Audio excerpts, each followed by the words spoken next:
आज उठने में जरा सी देर क्या हो गई। आप तो मेरे मान सम्मान पर चले गए। आज आपने मेरे स्वाभिमान को बहुत ठेस पहुंचाई, क्योंकि सास ताने मारे तो समझ में आता है, पर पति से ऐसे शब्दों की उम्मीद मैं या कभी कोई औरत नहीं करती होगी।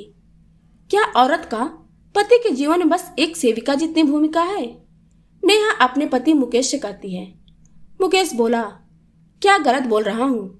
मैंने तुम्हारे मायके में देखा है, जब तक तुम्हारे पापा दुकान नहीं जाते थे तुम्हारी माँ आगे पीछे लगी रहती थी।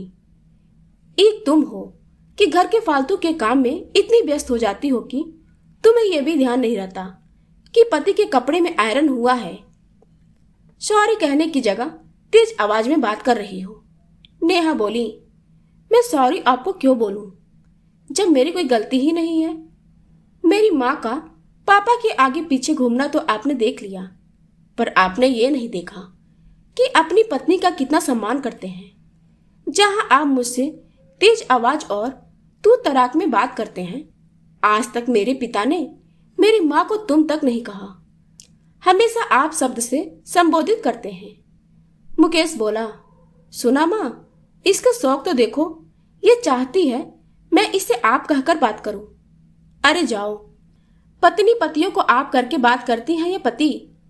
अपने शौक मन में ही रखो, सपने वहीं देखो जो पूरे हो सकते हैं।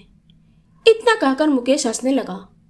नेहा बोली, पतिदेव, इज्जत वहीं मिलती है जहां लोग इज्जत देते हैं। औरत कोई पैर की जूती नहीं होती जिसके स्वाभिमान को आप बार बार ठोकर मारेंगे और वो आपको सर पर बैठाएगी। क्या औरत की जगह पति के जीवन में एक सेविका और बच्चे पैदा करने की मशीन जैसी है?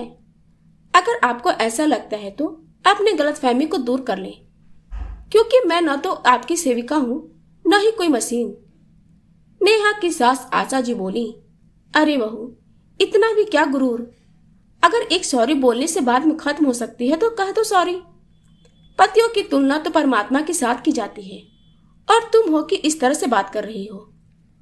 नेहा हंसकर बोली, मम्मी जी, इस विषय में ज्यादा कुछ कहना नहीं चाहूंगी, पर क्या आपके बेटे के जीवन में मेरा बस इतना ही महत्व है?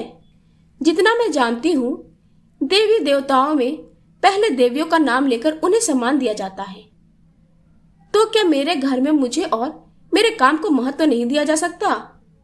इतना कहकर वो वहां से चली गई। नेहा तो अपनी बात कहकर चली गई। इधर मुकेश बोला, देखा माँ, इसके तेवर, शादी को 12 साल हो गए हैं, अब इन्हें इस घर में अपनी एक अलग जगह बनानी है। अगर इतना ही है तो कमाए और खाए, आखिर रहती तो मेरे ही पैसों पर है। आशा जी बोली, बेटा, अब मैं इस उम्र में तुम्हारे कपड़ों में आयरन तो नहीं कर सकती, तो तुम खुद ही कर लो। थोड़े दिन छोड़ दो बहू को, कल को जो तुम कहोगे आखिर उसे वही तो करना होगा। इतना कहकर आशा जी भी अपने कमरे में चली गई और मुकेश को अपने कपड़ों में आयरन खुद करना पड़ा। कुछ दिन तक ऐसा ही चलता रहा। नेहा घर के काम करती, परंतु मुकेश का एक काम नहीं करती थी, जिससे मुकेश को बहुत परेशानी हो रही थी। एक दिन आशा जी बोली, बहू, आखिर ये कब तक चलेगा? नेहा बोली, जब तक कि आपके बेटे को ये एहसास न हो जाए कि इस घर में मेरा भी कुछ स्वाभिमान है, कम से कम तब तक तो ऐसा ही चलने दीजिए। आशा जी हैरानी से नेहा को देखती रह गई। एक दिन दफ्तर में मुकेश का मित्र बोला, मुकेश भाई, लगता है भाभी जी नाराज हैं, तभी आप आजकल ढंग के कपड़े नहीं पहनते और ना ही टिफिन लाते हो। मुकेश को बहुत बुरा लगा।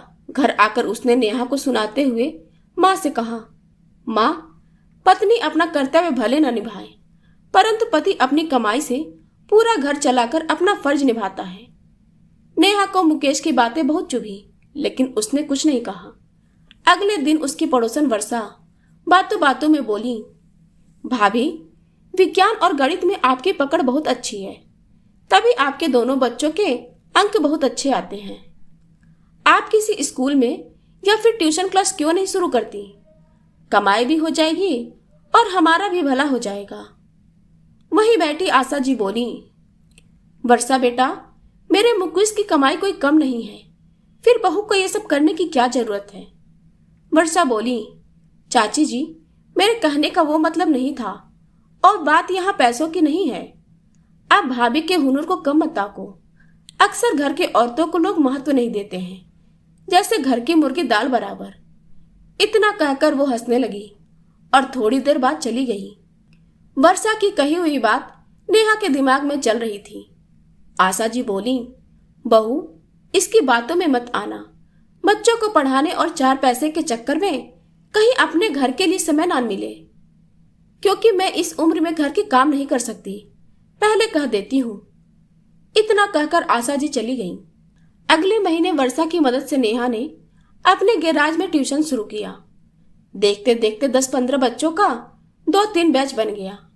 अच्छी खासी कमाई होने लगी और नेहा घर के काम भी वक्त पर कर लेती थी। इस बात से आशा जी और मुकेश बहुत नाराज थे। कुछ समय ऐसा ही चलता रहा। एक रोज मुकेश दफ्तर से थका हारा लौटकर जल्दी आया था। नेहा उस वक्त बच्चों को पढ़ा रही थी। उस रोज मुकेश को एहसास हुआ कि पहले जब वो दफ्तर से जल्दी या देर से आते थे, नेहा गर्मा गर्म चाय और नाश्ता देती थी और बदले में बस सम्मानजनक कुछ शब्द ही तो चाहती थी। रात में जब नेहा ने खाने के टेबल पर सबको बुलाया तो मुकेश ने खाने से इनकार कर दिया। आशा जी बोली, बहू, कहीं तुम्हारे महत्व के चक्कर में तुम्हारी गृहस्थी न बिगड़ जाए। नेहा बोली, मम्मी जी, तो क्या मैं गलत हूं? क्या मेरा इस घर में या आपके बेटे के जीवन में कोई महत्व नहीं है? जब भी औरत अपने स्वाभिमान की बात करती है, सब उसकी विपक्ष में क्यों खड़े हो जाते हैं? आशा जी बोली, बहू, एक बार बैठकर शांति से बात कर लो। कहीं ऐसा न हो कि इन चीजों का प्रभाव तुम्हारे बच्चों पर पड़े। इतना कहकर आशा जी बच्चों को लेकर सोने चली गई।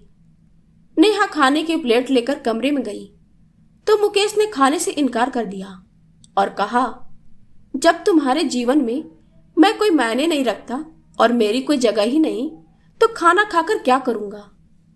नेहा बोली, मेरे जीवन में आपका क्या महत्व है, मैं शब्दों में बयां नहीं कर सकती।